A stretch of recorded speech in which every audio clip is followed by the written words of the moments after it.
I was like, wait, what do I say?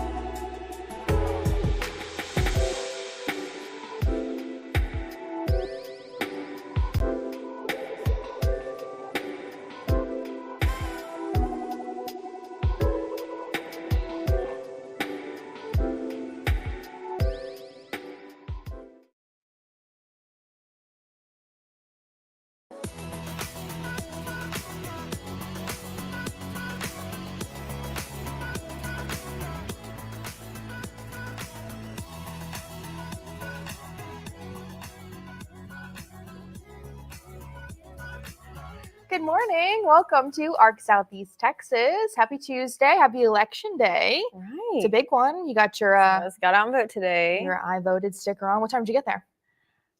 7:15 or so. No Okay. line, in and out. Which is Come on. great. I was going to say, it seems like that's with so many folks early voting, which we'll talk about too. It just makes it a little bit more simple. Get in, get out, and then you're done. So I got mine a little bit later today after I work. Yeah. Good deal. I know, yeah. So it is election day. We'll have plenty of results coming up tonight, of course, and tomorrow. That's the big topic of today, and we'll be talking about ways that you can get out and go vote and what the crowds are looking like. We saw Patrina out there this morning at Rogers Park, and there was one person there right at 6 a.m. ready to go, which the polls open at 7, so he was early, but there was a line, sure enough. So there was a line, but there are other places to vote. So yeah, absolutely. So it is election day. We'll be talking all about that. That's kind of included, of course, in some of our headlines, which we'll jump right into. Southeast Texans getting ready to make those choices. Depends whether it's from the White House all the way to City Council. Plus, Fox 4 has obtained a preliminary autopsy report on the officer-involved shooting of Jeremy Culp. And the FBI and Beaumont Police are teaming up for the second time in less than a month, working to investigate the robbery of ATM workers at a bank. So, but of course, to jump right into big topic today, 115,000 votes. That's the county clerk's goal. After all, the Jefferson County ballots are counted in today's general election. Fox 4 reporter Taylor Justice reports on how the county is preparing for the critical day. The Jefferson County Clerk knows the importance of getting out of the office and checking things out in the field. Tuesday, November 5th, the general election means visiting all 31 polling places ahead of time, including Rogers Park. Checking, making sure everything is in order and ready for tomorrow. Nothing is missing from the location. Of course, make sure we have all the ballots y'all need. Roxanne Acosta-Helberg says she has heard national concerns about election integrity, involving some voting machines printing out a candidate the voter did not choose. She says that's not going to happen here. Right before the elections, we have extensive testing. And until we reach 100% on the equipment, all of it in its entirety, it's not put out for anyone to use. Acosta-Helberg assures everyone there are safeguards in place to ensure election integrity. She stresses voters need to be careful when they make a choice. I voted and I slightly tapped one of my selections and it deselected. She urges voters to carefully review their ballots before turning them in to make sure every vote counts. Jefferson County voters cast more than 72,000 ballots during early voting. Of course, you can visit KFDM.com or Fox4Beaumont.com, our voters' guide to the general election. Oh, that's right. Of course, you can count on KFDM, Fox 4 all night long tonight. We'll have updates on air all evening. We're also doing a special election web stream called Your Voice, Your Vote 2024. Texas Decides. Our Sinclair stations across Texas are teaming up for up to the second results. You can join us tonight starting at 6:30 live on KFDM.com as well as KFDM's YouTube channel. Of course, follow us at youtube.com/news-on-KFDM. And let's get to the rundown now. Of course, giving you a sneak peek of one of the stories our reporters are working on today. It's no shock what we're working on today. Election. Yeah, reporter and anchor Angel San Juan is live from our newsroom to give us an update on what's going to be going on today. Angel? Hey guys, well, as you mentioned, it's all about elections here at KFDM and Fox 4. And as far as the newsroom, I'm feeling kind of lonely because it's a bit empty right now, but that's normal because we have reporters everywhere right now. Basically, during the day part, we'll be kind of checking how voting is going. So far, we've heard good things. Even where there are lines, it's getting by pretty quickly. So that is good news. But we're going to pretty much update on how that's going on for our early shows. And that's where we have some of our reporters. Other reporters have an early start to what's going to be a long day. In fact, we have already one crew. Erica Harris is heading to Houston. She will be covering the Ted Cruz campaign. Of course, Ted Cruz is in a tough race with Congressman Colin Allred. And of course, we will be monitoring both sides, but Erica will be live in Houston with the senator. And we will also, and Republicans, we'll have two crews there. We have some major local races, including the sheriff's race, the tax assessor race, and even some interesting bond proposals. And like, for instance, Beaumont's voting to whether allow the school district to use money it already has in one pot to move it to another to give teacher raises. So a lot of concerning issues all the way from the president down here to your city councils, because Groves has a city council race. Groves has gotten a lot of attention lately, and they're also picking a new city marshal there. So a jam-packed day. So it's empty right now, but believe me, our crews are all out and about so that you can stay at home tonight and get all the results and reaction to those results. It's going to be an exciting day. And of course, no one knows how anything is going to turn out. Back to you guys. All right. Thank you, Angel. Lots to stay up to date with. I was going to say, that's normally it's not that quiet in the newsroom, but it's because everyone's out getting ready for today and getting ready for all that coverage. So again, KFDM.com, fox4beaumont.com, best place to keep up and figure out what's going on. Of course, with election day too, most folks are headed out to the polls. So weather is usually of concern on election day. We've got meteorologist Chad Sandwell with us this morning to give us a rundown. Saw some showers a little bit earlier. Is it starting to clear up a little bit? Yeah, that line is starting to break up just a little bit. And as you look out over College and Interstate 10, a few rays of sunshine peeking through a mostly cloudy sky. Duguid and Beaumont Emergency Hospital, our view there this morning is we're at 74 degrees right now. West winds at 3, relative humidity at 89%. Showers in, showers out pretty quickly this morning. And as we take a look at the big picture, that line is really kind of broken up a bit, but it extends from near Toledo Bend back east of Burkeville through Jasper and Newton counties. Just to the east of Lumberton, some pretty good thunderstorms there, basically around the Silsbee-Evadale split. And then, of course, as you work your way into Mid and South County, a little line there developing as we continue through the mid-morning. Let's head up to Newton County. The showers have moved out of Toledo Bend and pushing over into Louisiana. Still a few showers on the north end of Newton, pushing just against the Sabine River there near Maryville. And then as we slide back into the Beaumont area, showers have moved across the Neches River for the most part, from Evadale down just to Mauriceville to the west of Orangefield. Those showers, again, everything moving off to the east pretty quickly at about 30 miles an hour. And then some showers approaching Nederland back towards LaBelle and Big Hill over into the western portions of Jefferson County. Once these showers do break up here over the next hour or so, we should be looking at a fair amount of cloud cover. Models not doing a real good job as far as the initialization. This line is a little bit further to the east, and as we continue throughout the lunchtime and early afternoon, that line should be breaking up and the rainfall should be coming to an end probably by mid-afternoon. Once we get through there, I think we'll actually see a little bit of sunshine heading into the day on Wednesday. Also keeping tabs on Tropical Storm Rafael here in the Caribbean. It is going to be moving to the northwest at 13 miles an hour. Does become a hurricane probably tomorrow and then into the southern Gulf of Mexico. But again, as we talked about yesterday, wind shear is going to be a big problem for this storm as it moves into the central and northern Gulf of Mexico. So a lot of uncertainty with this forecast over the next couple of days as far as that goes. But in the meantime today, rainfall should be slowly coming to an end. We'll be looking at temperatures probably falling into the mid-70s by the end of the afternoon. We'll have all the latest details on your forecast for you coming up today on KFDM News at Noon. We'll see you then. All right, sounds good. Thanks, Chad. Now to some of our other local headlines this morning. The FBI and Beaumont Police are teaming up for the second time in less than a month to investigate the robbery of ATM workers at a bank. The same banking company, but this time a different branch. Officer Haley Morrow telling us 2 suspects stole money from contract workers filling an automated teller machine at PNC Bank on East Lucas. The workers putting cash in the machine at about 3 yesterday afternoon when 2 suspects made off with some of the money.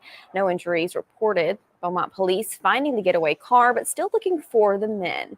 Early last month, the 2 men hit another PNC Bank on Major and Phelan, pushing down a worker and stealing cash from the automated teller machine.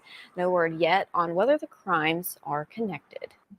More than a dozen vehicles were damaged after an RV slammed into them in a parking lot in Port Arthur. Investigators say a mechanical problem caused the crash. It happened around noontime yesterday in the parking lot of Jefferson City Shopping Center and the 3900 block of Twin City Highway. Port Arthur Police Chief Tim Durso tells Fox 4 that 14 vehicles in the parking lot were damaged, including the RV, as you can see there. He says the driver was inside the RV at the time of the crash. Chief Durso said investigators have not yet determined what type of mechanical problem occurred. Fortunately, though, no one was injured. Well, a bus crash. I can't say it. A bus crash, left 3 students injured in Beaumont's West End. According to Jackie Simeon, Beaumont ISD, the bus was stopped at Barrington and Dallin around 3 yesterday afternoon where a car rear-ended it. 3 students were on board and complained of head and neck injuries and were taken to a local hospital. Well, Fox 4 has obtained a preliminary autopsy report in the officer-involved shooting of Jeremy Culp. It shows Culp was hit a total of 25 times in his head, arms, legs, and torso after he crashed his pickup truck October 15th while fleeing from law enforcement officers in Orange County. A viewer driving by seconds before the shooting captured it on cell phone video.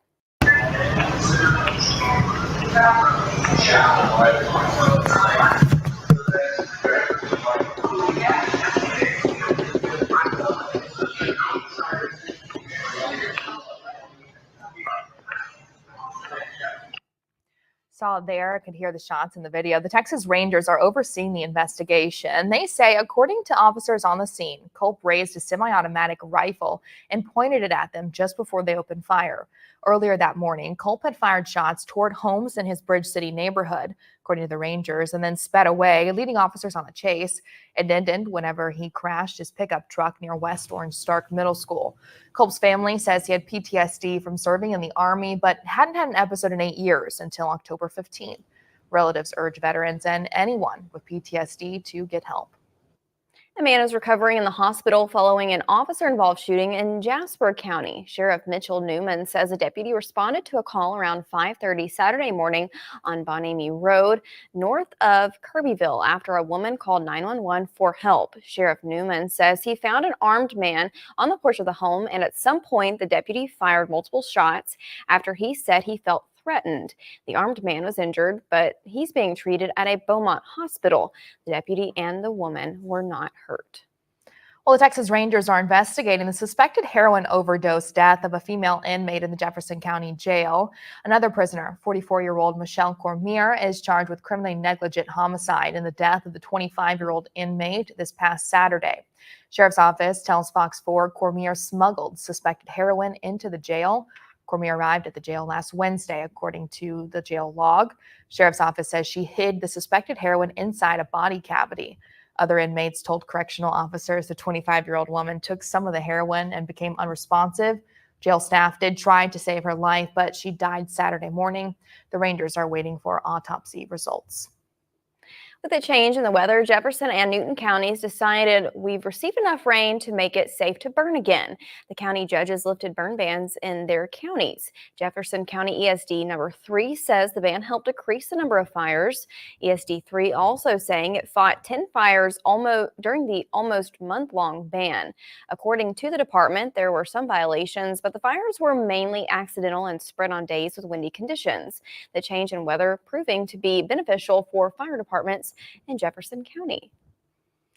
All right, well, still to come this morning, patrolling the beaches, the elite lifeguards who keep you and your family safe. We take an inside look at the life-saving efforts that are critical to keeping Galveston fun.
Episode of Rescue High Surf in the heart-pounding action-filled drama seen Monday nights here on Fox 4. Captain Sonny Jennings and his core team of lifeguards monitor the dangerous Hawaiian waters. It got us wanting to take a look at the men and women who protect beachgoers on Galveston Island. These lifeguards are part of an elite group dedicated to saving lives. KFDM anchor Aaron Drawhorn traveled to Galveston to bring us this special report, Rescue High Surf, Texas. When's the island the busiest? Our busiest weekend is Memorial. If there's anyone who knows Galveston Island, it's Peter Davis. We've been here for generations. He comes from a long line of Galvestonians, and he's had a long career This is my 42nd year for the lifeguard service. patrolling and protecting up and down Galveston beaches. We're at Stewart Beach now. Stewart Beach, yeah, which is Galveston's traditional beach since the 40s. Davis is the chief of a 145-member strong first response agency where the action never stops. Galveston Island Beach Patrol is one of the busiest lifeguard services in the country. We cover 32 miles of beach. Our jurisdiction is up to 3 miles offshore, but we provide emergency response to about 70 miles of coastline. Galveston Island beaches are often the most challenging in the entire country for lifeguards. For one, the diverse beach population here has little to no beach experience. And number two, the strong currents of the Gulf of Mexico, coupled with these rock jetties, are a dangerous mix. Each of those groins generates a rip current every day of the year. Davis says up to 90% of rescues in Galveston are the direct result of a rip current. In an average year, we make about 200 rescues, but we're making over 300,000 preventative actions where we're moving people away from danger, away from rip currents near jetties, closer to shore, out of the water when lightning comes. The goal to be proactive to prevent peril at sea. But when there's an emergency, There are definitely people that are drawn to this because of the adrenaline. lifeguards rush to the rescue to save lives. Davis has lost count of how many lives he's saved. I kind of stopped counting at 500. Hundreds alive thanks to Davis and his training. But he says Galveston Island averages 6 to 8 drownings a year. He's responded to more than 200 drownings since 1982. If you got caught to a drowning today, they never get easy. No, there's no such thing as that. A lifeguard is always on watch, always on guard. Typically, we work 2 people in a unit, so you've got a spotter and a driver. In their minds, the coast is never clear, so you can relax and enjoy the sea, sand, and serenity. A beach can be a dynamic environment, but Davis says you're very safe swimming near a lifeguard. Your chance of drowning in a United States Life Saving Association guarded beach like Galveston is 1 in 18 million. Wow. Well, you can watch Rescue High Surf Monday nights at 8 right here on Fox. So a cool story there. I was gonna say very interesting. Of course, I mean, you go and you see the lifeguards, but a lot goes into it to keep folks safe. So I don't think I've ever even swim on that beach though. So in Galveston? yeah. Yeah. Crystal. Oh, okay. Yeah. We go to Galveston to like shop and stuff. Yes, to walk around. Yeah, I gotcha. Well, still to come this morning, we're going to be talking with the owner of Corval's for Beaumont Restaurant Week. So stay tuned.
Back to ARC Southeast Texas. We made our way to the break room.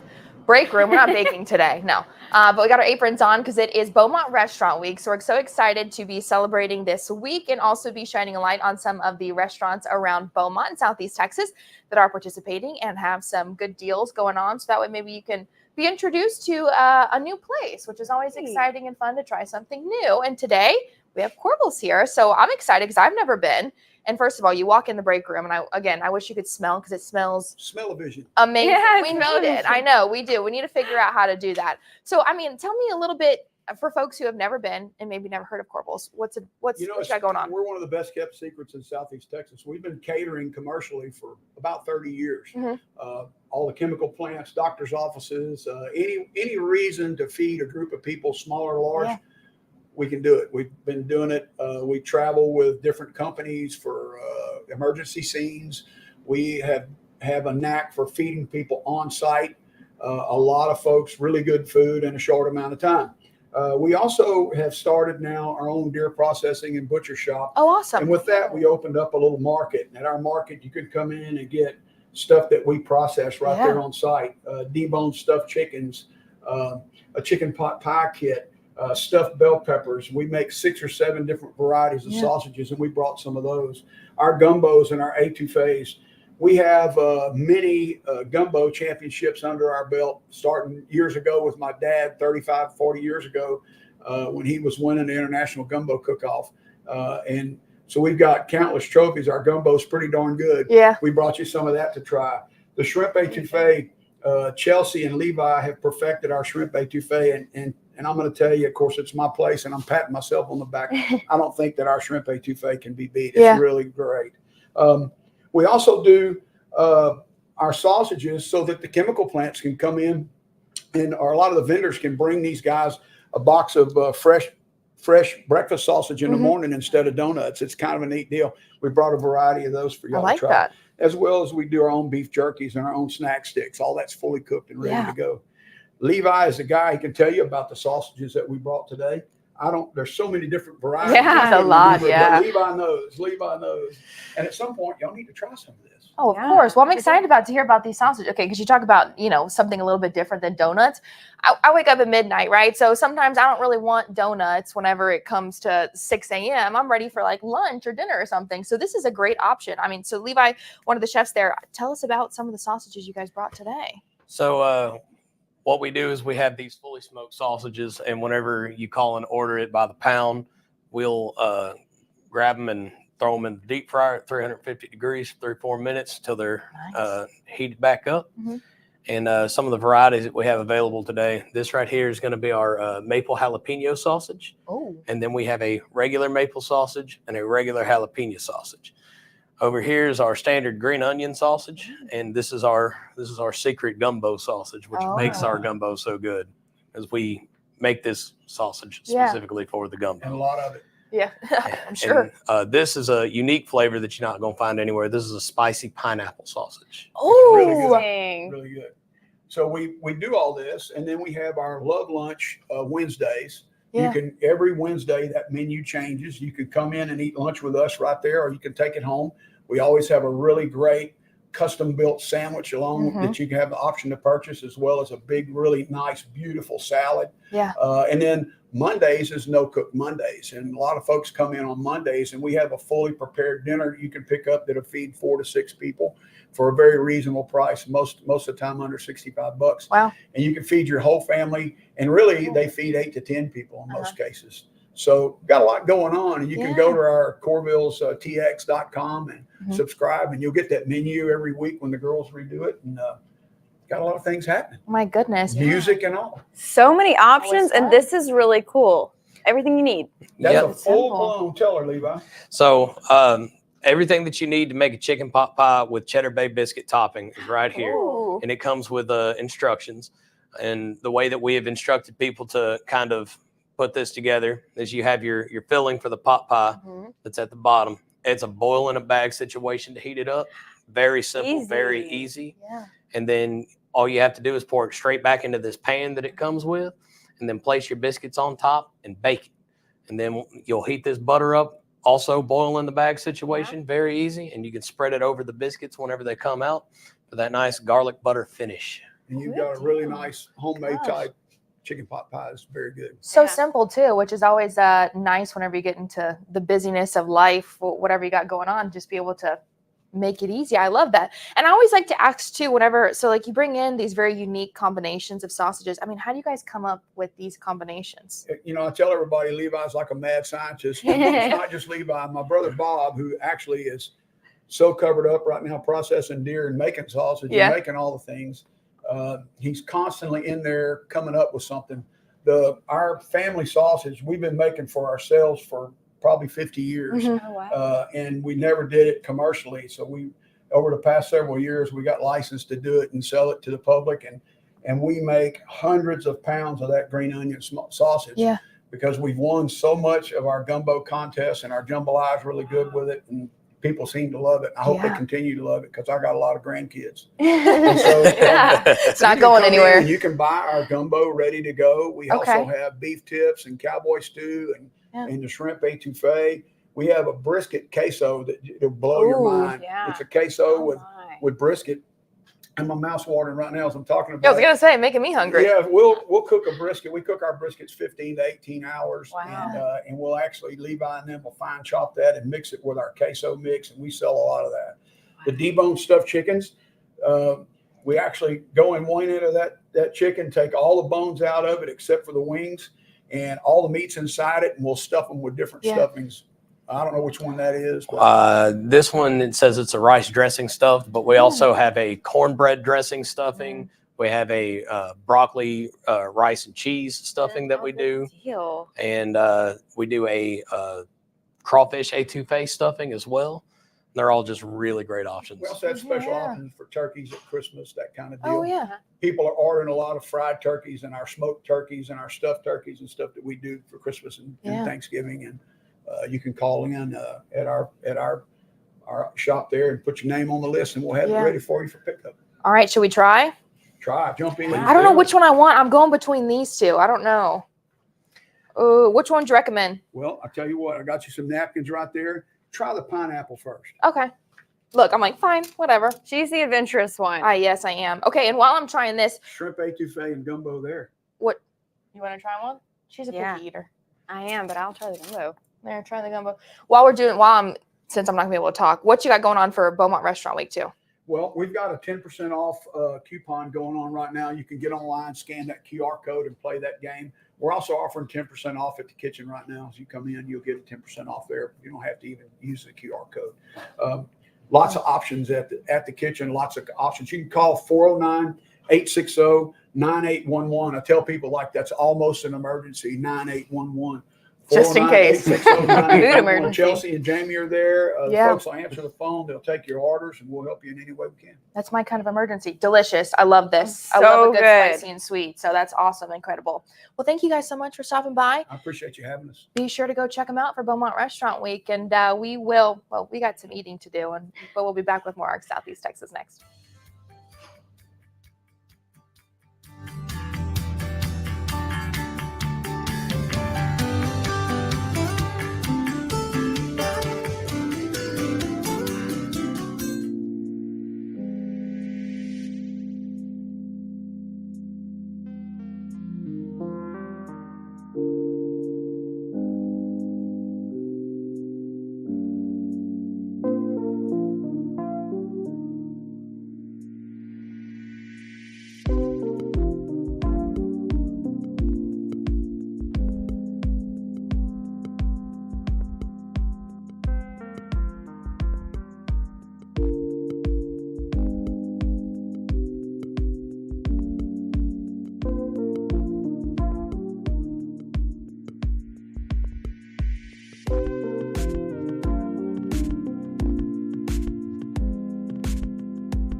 Alrighty, hey guys, it's Blue with Gator Country.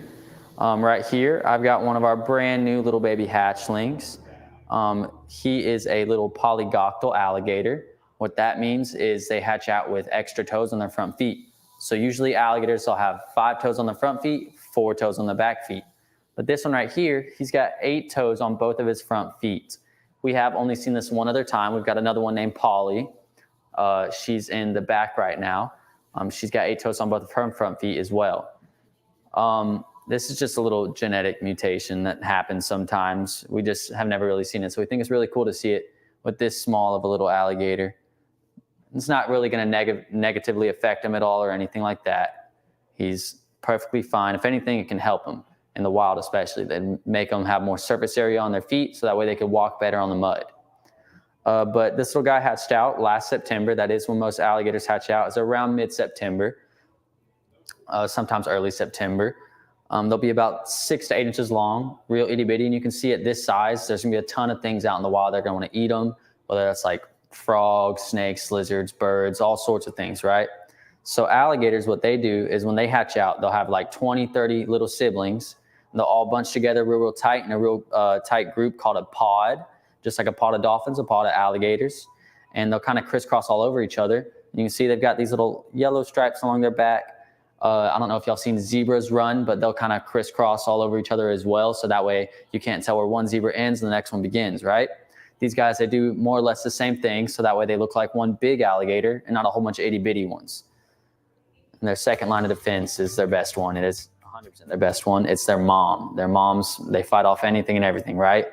Super aggressive. You never want to mess with the baby alligator because that means that not far behind it is its mama. They make a little chirping noise, and that's how they call for their moms. He's not making it right now. I guess he's just a little comfortable with me.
Wow.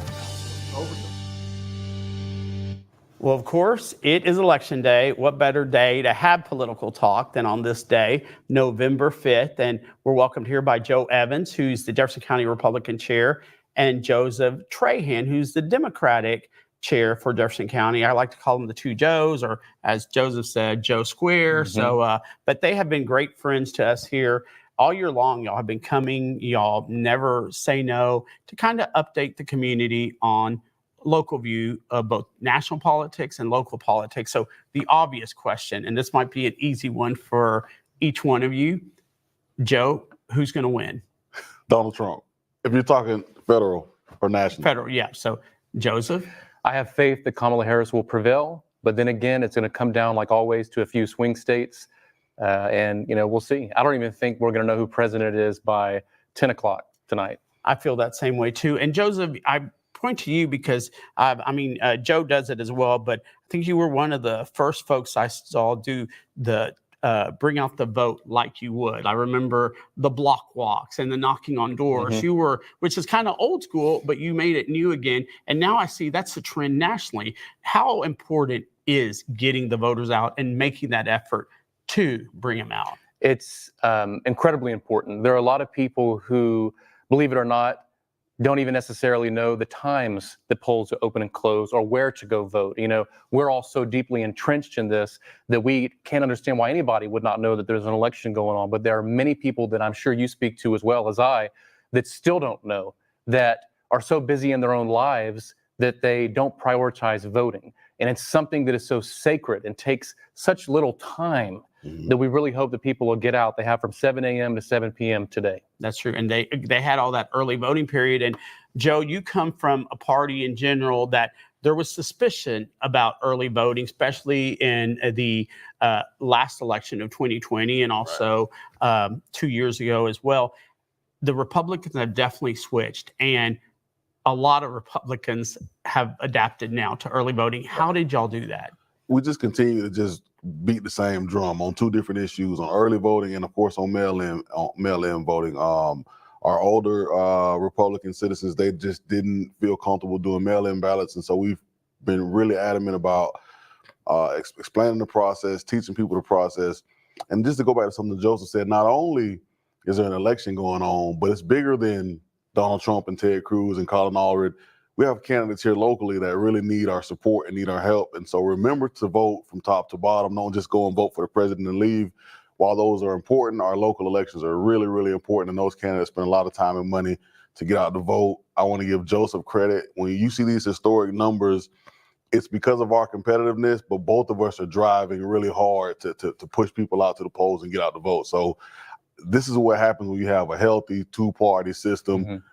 We don't beat up on each other. We don't hate each other. We don't, we work as two individuals with very common goals. We just chose different routes to get there. But so congratulations on doing so well and getting out to vote, because, without both of us working really hard, I don't think it happens. And I concur. It takes a lot of hard work and respectfulness. And y'all have the respectfulness of y'all two, of even coming on air together. That really makes voters feel good about the process. So I commend both of y'all. Y'all have done fantastic. And let's do one local race, which we've seen very competitive, the tax assessor race. And again, I imagine who you think is going to win, but give us why you think your candidate win. First, Joseph, you have a newcomer. Both of them are newcomers to politics. So tell me about why your candidate will pull it out. Well, for me, my candidate is Shawn Webb-Locke. I think that she is somebody that's been deeply ingrained in the community for decades,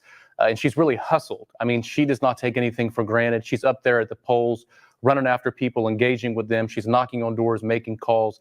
And it's really great to see somebody that truly wants this position and sweats for it. And of course, Joe, you have Kate Carroll. Kate Carroll is our candidate, and we're very proud of Kate. She's run a strong, hard, long race. We jumped out really early. We made sure that we stayed tapped into the grassroots, a lot of knocking on doors, a lot of block walking. And we tried to keep away from the really expensive mailers and things like that. And we really wanted to make a grassroots effort to connect with the people. So we're faithful and hopeful for Kate's victory. Well, whatever happens tonight, congratulations. Y'all have scored a victory by being excellent party leaders and keeping it clean campaigns, and most importantly, getting voters engaged. So good luck tonight to both of y'all. And maybe we'll have you back again, but give you a little time to rest. Just a little. I know y'all will be busy tonight. Appreciate it. We'll be back with more ARC Southeast Texas. Stay with us.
10:44 this morning. Well, this past weekend, we set our clocks back 1 hour. Daylight saving time will be ended, and we fell back to standard time on Sunday, sparking the biannual debate, of course, about the changes and proposals from lawmakers to eliminate them.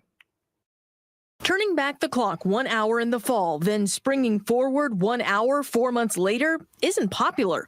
20 states, including Alabama, have passed legislation or resolutions in the last 6 years that would make daylight saving time permanent. But in order to take effect, Congress has to act. We can get it done. Alabama Senator Tommy Tuberville wants to end the practice of changing clocks twice a year. He advocates for the Sunshine Protection Act, which would keep daylight saving time year-round. It's previously passed the Senate but failed in the House. There's very few times I go somewhere, Coach, you going to bring the daylight savings time bill back up? We sure would love that. And so everyone is interested. Tuberville promises the bill will come back up again after the elections.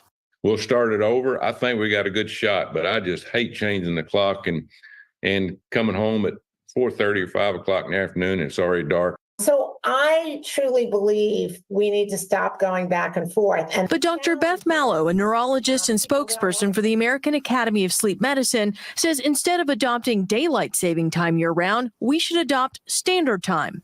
If we were to be on daylight saving time year-round, there are parts of this country like Indianapolis that wouldn't have sunrise until after 9 in the morning in January, and that's way too late. Mallow says there's no getting around having shorter days in the winter, and she says it's much healthier for people to get the morning light. That's why her organization and other sleep experts have formed the Coalition for Permanent Standard Time. It aligns our brains and our bodies with the outside world.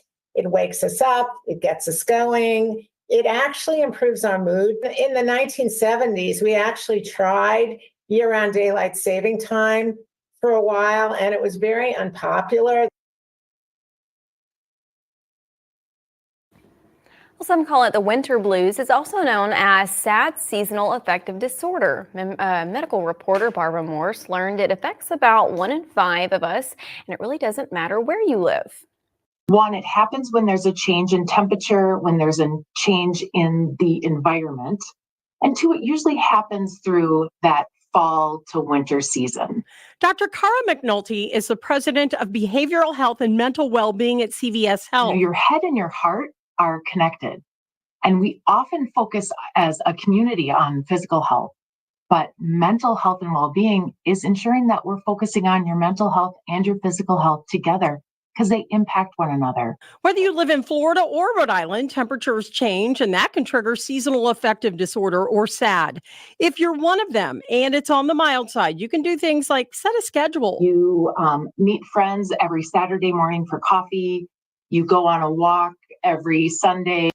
Keeping that schedule really gives us small things to look forward to. Don't underestimate the power of healthy habits and support. Eat well. Get rest, engage in supportive relationships. So who's your best bud you can talk to say, hey, I'm not feeling great.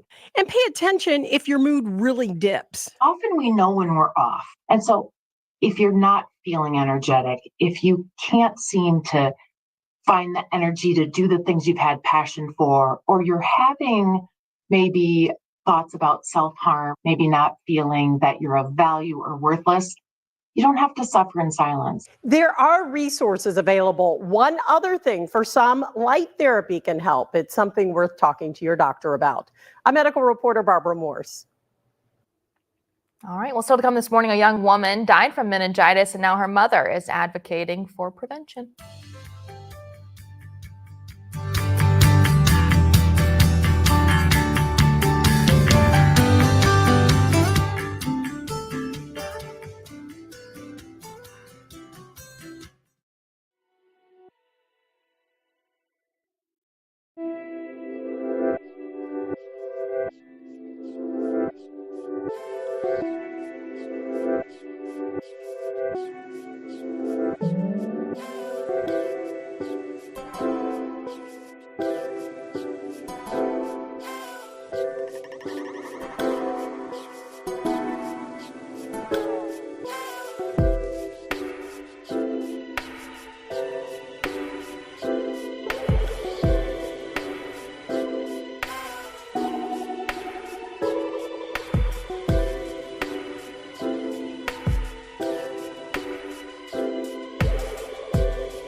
Well, it's a disease that can kill in a matter of hours. Early symptoms can often be mistaken for the flu. Now we're talking about meningitis. Following the death of her daughter, one mother turned her grief into advocacy work.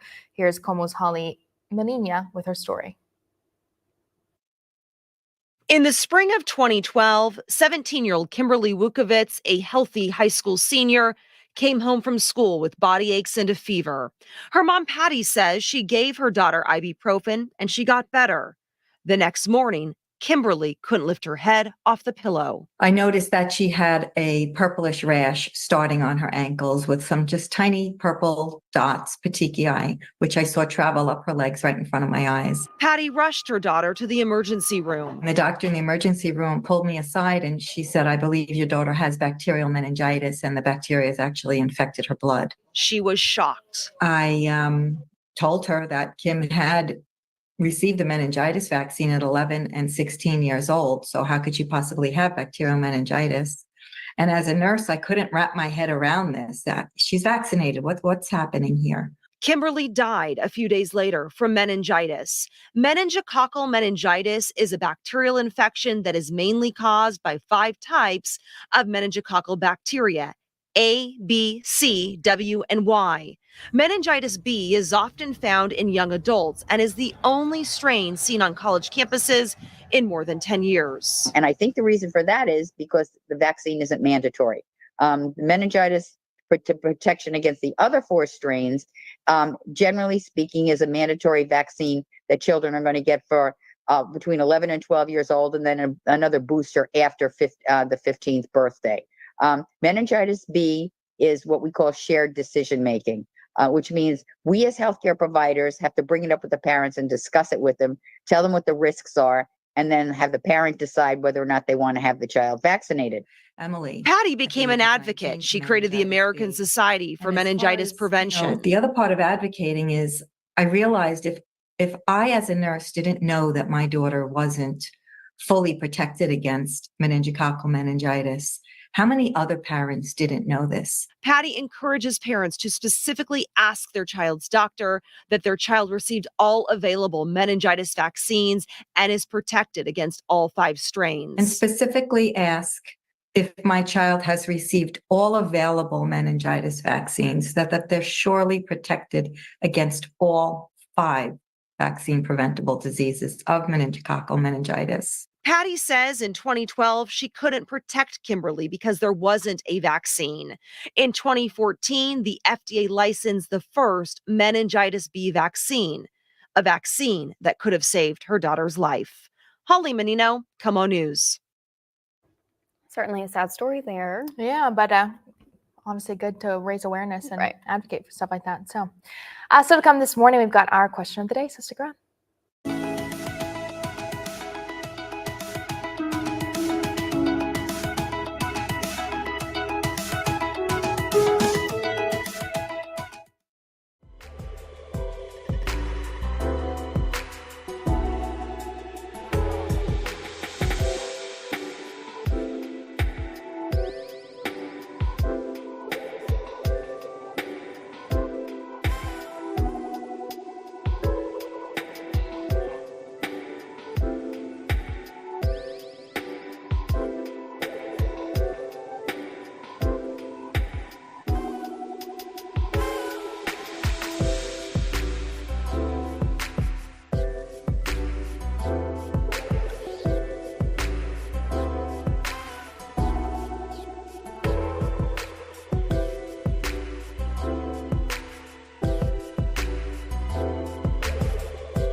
All right, real quick, we asked on our KFDM Facebook page our question of the day.